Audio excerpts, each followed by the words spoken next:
Thanks for visiting Patient Weather today. I'm meteorologist Al Peterlin. I'd like to talk about the weather's health stresses for April 27th, 2026. We keep additional graphics available at tpatw.com. We also maintain a Patient Weather storefront on Amazon. Amazon purchases made through our Patient Weather storefront support the activities of Patient Weather. Looking at the surface map for Monday, the 27th, we have a lot of unsettled weather once again across the central and northern Rockies with snow in the higher elevations and a lot of moisture in between, especially across Utah into Wyoming and Colorado. But we have a massive frontal system hanging from a low over northern Wisconsin, cutting back through Iowa, central Missouri, and back to Oklahoma City. The warm front extends east through Chicago and back in towards Cincinnati.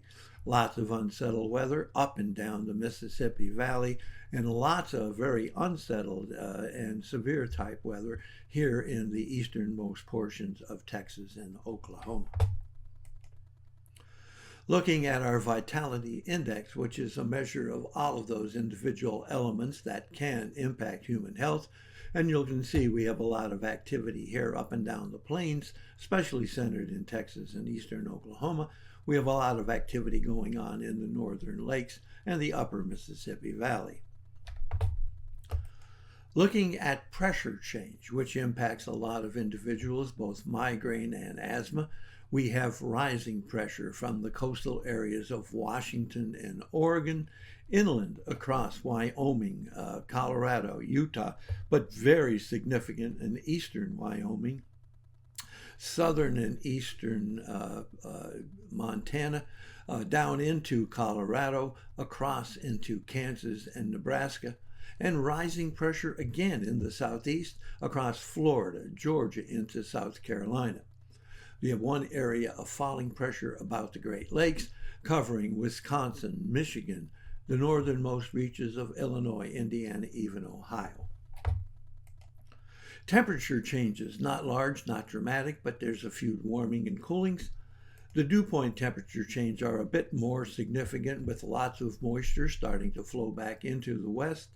And you'll notice that here in the plains where we're talking about that frontal system, you can see the dividing line for the front between the falling dew point temperature of vapor pressure and the rising here ahead of it, showing that there will be a focus of a lot of activity here in the Ohio Valley and Great Lakes area.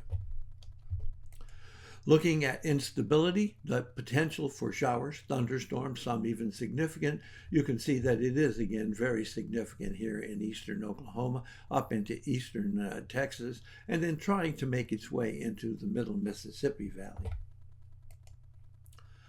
Looking at the changes in oxygen availability, we have a migraine risk here on the coastal reaches of Vancouver, Washington, and Oregon. Little bit of activity pumping up here in Idaho into northern Utah, but the most significant area of migraine risk runs from eastern New Mexico across into northern Texas, Oklahoma, Kansas, picking up portions here, especially across Nebraska, and making its way into western Iowa and western Missouri.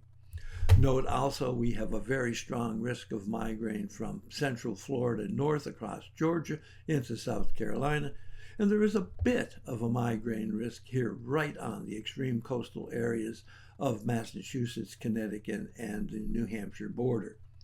The risk of asthma and arthritis, very significant in the Ohio Valley and about the Great Lakes, Wisconsin, northern Illinois, northern Indiana, Ohio, Michigan, and on into upstate New York. Thanks for visiting the Patient and the Weather. Your comments are appreciated, and if you heard